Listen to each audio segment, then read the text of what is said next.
Osenkafo ti du baako. To paanu gu nsu ani. Ne daachi bi ubehunu. Chemuma nipa baaso ne baawotwe nso. Na unim bone ko a ebeba asase so. Se osuo ye mununkum ma etuegu asase so. Na se dua kwhwe anafo fam ana atifi fam a faako a dua no hweye no ɛhɔ na ebeda. De ohwe mframa no ringu aba. Na de ohwe mununkum no rintwa. Sɛdeɛ unim mframa kwan ne sɛdeɛ nnompe nyini onyinsemfo ye mu no. Sara na unim Nyankopɔn a ɔyɔ ade nyinaa no ne yoye. Guwaba anopa. Na anwumre nso enyiwu sɛ mfiri ho. Na unim de ebeye yie. Yei ana sɛ ni mienu nyinaa bebom ayeyie. Nso han yede. Na eye aniwa fɛ sɛ ehunu owia.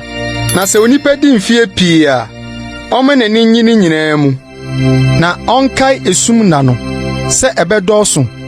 De ɛbɛbɛ nyinaa yɛ ahuhudeɛ. Abrante ma wani nye wo mɔfrase. Na nya akoma pa omrante bremu. Na fa wakoma akwan so ne de wani hunu mu. Nso hunu sɛ yenum nyinaa nti na Onyankopɔn de wo bɛkɔ atemi wo mu. Na yi areho firi wakoma mu. Na ma adebɔne empare wo honam. Na mɔfrase ne mrante bre yɛ ahuhudeɛ.